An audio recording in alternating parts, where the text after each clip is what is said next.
పోలిపాడ్యమి ఈ 2025 సంవత్సరంలో ఏ రోజు వచ్చిందనంటే కార్తీక మాసం ఆఖరి రోజున కార్తీక అమావాస్య అయిన మరుసటి రోజు పాడ్యమి తిథి రోజున ఈ పోలీస్ వర్గం అయితే చేసుకోవాలి.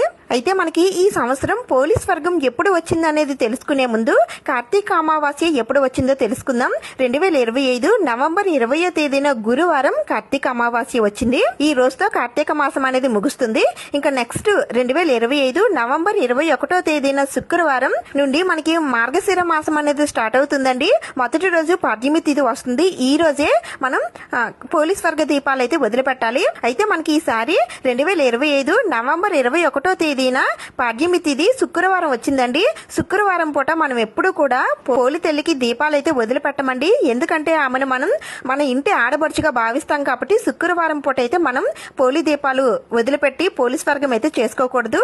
అందుకని 2025 నవంబర్ 22వ తేదీన శనివారమే పోలీస్ వర్గం పూజనైతే చేసుకోవాల్సి ఉంటుంది. నవంబర్ 22వ తేదీన శనివారం తెల్లవారుజామున 4:30 నుండి 5:30 లోపు లేదా 6 గంటల లోపైనా సరే మీరు ఈ పోలి దీపాలనేవి వదిలిపెట్టవచ్చు.